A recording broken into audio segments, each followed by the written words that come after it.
Hvala lepa. Jaz se bom tole kar zdaj mečkam bolj sproščeno za debato, tako da če imate kakšno vprašanje, karkoli, se lahko zdaj slišimo. Tudi jaz sem rad kratek, zato ker zmer, ko se pripravljam na neke govore, zmer spustim pol stvari in tako da dajmo se reči pa usedeti pa še kaj pogovoriti. V glavnem to, kar ste slišali predstavitev od mene, to je v bistvu res stvar, ki je kolegica Tjaša povedala, kaj vse te mladinske organizacije dajo in jaz danes na tem mestu ne bi bil tukaj, če se leta 2010 ne bi upisal klub študentov občine Trebnje in postal tam aktiven.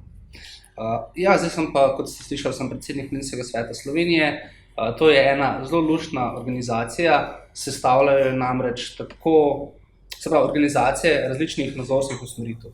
Tako recimo levega političnega pola kot desnega političnega pola. Tako kot po neki vertikali različnih deležniki vsebinske članice. In moja vizija kot predsednik te organizacije je, da v bistvu smo neko dialoško središče. Zato, ker pogosto se mi zdi, da v družbi imamo nek pol, pa imamo drug pol in oba se sem dereta drugega na drugega, ni pa dialoga, oziroma je tega čedalje manj. In tako da je to res moja želja, da vse skupaj je povezano s to politično participacijo. Mi sicer že imamo mlade, ki so aktivni v tem delu, recimo politične podmladke, tabornike, skavte, jaz jih pa s tem želim dobiti za eno mizo, pa da se skupaj pogovarjamo o hot topicih. Recimo, dajmo se pogovarjati o zakonu o vodi, pa saj vem, da imamo prišli na končno isto točko, ampak bomo pa se saj lahko pač pogovarjali, pa kar je še pomembneje, poslušali o tem. In mogoče pa si znamo tudi mogoče tako znamo tudi osebnostno zrasti.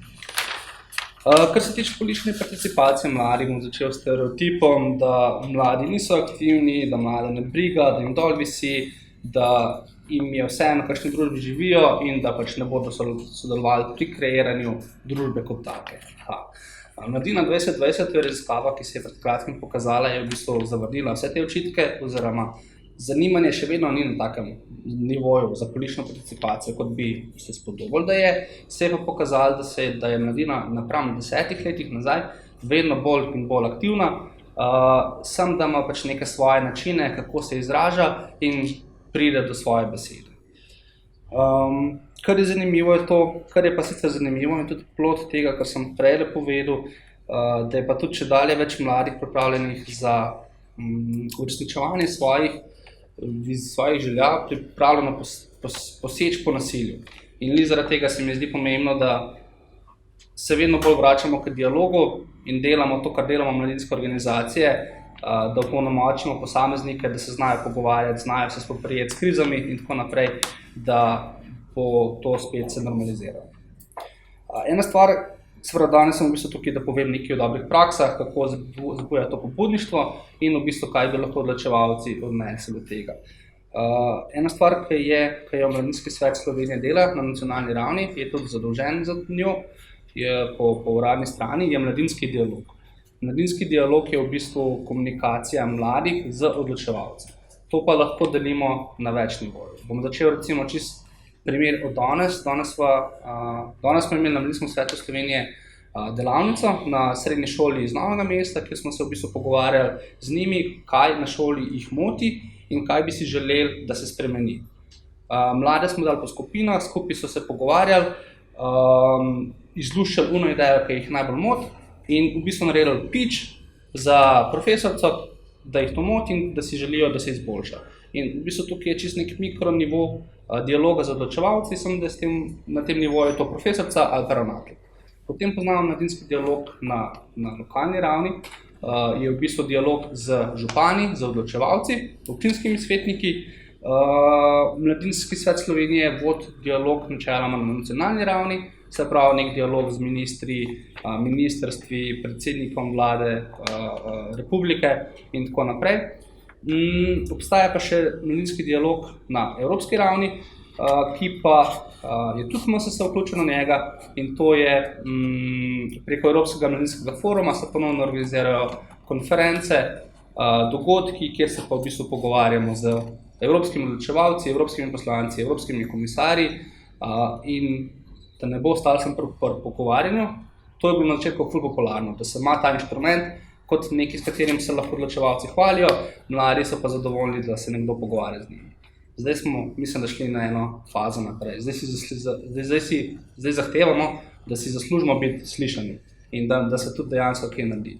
Se pravi, tukaj je pojem meaningful participacija, da se spet ne pogovarjamo, ker recimo čist primer iz lokalnega okolja sem bil vključen v recimo Trebanjski mladinski svet in smo kar par stvari dobro furali, dali smo dobre ideje, ampak ker ni bilo posluha na občinski ravni, je tudi nam motivacija majčkeno zaumrla. In zdaj smo v bistvu na tem na ozaveščanju odločevalcev, zakaj je to pomembno, da se sodeluje z mladimi. Zakaj pa je to pomembno? Je pa v bistvu zato, ker mogoče se ljudem včasih demokracija ne zdi kot najbolj efektiven sistem, v katerem živimo, ampak je pa zagotovo najmanj nevaren izmed vseh.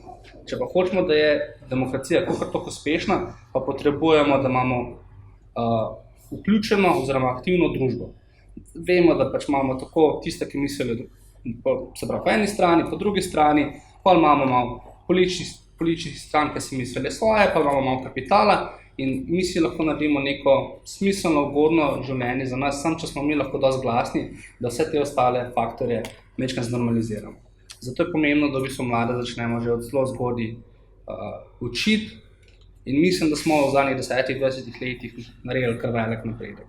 Ko sem jaz hodil v srednjo šolo, smo bili vsi mnenja, nam se ne da s tem ukvarjati, nič ne bomo dosegali, to je zelo težko. Ja, res je, ampak zdaj se mi pa zdi, da je vedno več mladih, ki pa mislijo obratno. Lejte recimo mlade za podnebno pravičnost, to je nek fenomen, mladi so se dejansko zbrali in jim je neka tema tako pomembna, da si imel petka za podnebno pravičnost. Mladi so šli skupaj in so politično participirali. To je super. Vse lahko si mislimo o tem, karkoli si hočemo, ampak meni je pomembno samo to, da so mladi tam in da izražajo svoje mnenje in da dejansko delajo to na nek miroljuben, konstruktiven način. In karkoli se v bistvu dela na ta način, mi na Mladinskem svetu zelo podpiramo, ker vodi k lepši družbi, lepšemu sistemu, v katerem bomo živeli. Imam pa še nekaj pozitivnih praks, ki jih lahko furamo tako na nacionalnem in lokalnem nivoju. Ena izmed teh stvari je zagotovo participatorni proračun. To je zadeva, kjer imajo recimo na občini ali pa na višjem nivoju zagotovljenih nekaj sredstev, da lahko potem mladi ali pa celotna lokalna skupnost glasuje, katere projekte bi si želela imeti, potem ta sredstva dobijo in se tudi te projekte izvejo. To je zagotovo ena luštna zadeva. Potem luštne so tudi strani za informacijami, zato ker pri politiki oziroma pri tako pomembnih temah, kot so te hot topics, ki sem jih prej omenil, postane vse skupaj stvar zelo manipulativna, dosti je informacij z enih strani, dosti informacij z druge strani, zato je dosti pomembno, da imamo tudi spletne strani, ki so prilagojene za mlade in res dajo mladim možnost, da se pozanimajo o tem. Da pač tiste, ki dejansko to zanima, da si lahko pogledajo in da tudi se tako opolnomočijo s temi tematikami. Potem imamo recimo v Sloveniji certifikat Mladim prijazna občina, ki ga je v bistvu ustanovil inštitut iz Ajdovščine. Super je ta stvar v bistvu zaradi županov, ker jih majčkeno potrepla po ramenu in reče in se lahko pohvalijo, mi imamo pa certifikat Mladim prijazna občina. Ampak to je pomembno, zato ker tudi župani si hočejo biti verjetno spet izvoljeni in to je en naslov, s katerim se ukitijo, hkrati pa jih to tudi prisili, da morajo nekaj narediti za mlade. Vsaj nekaj.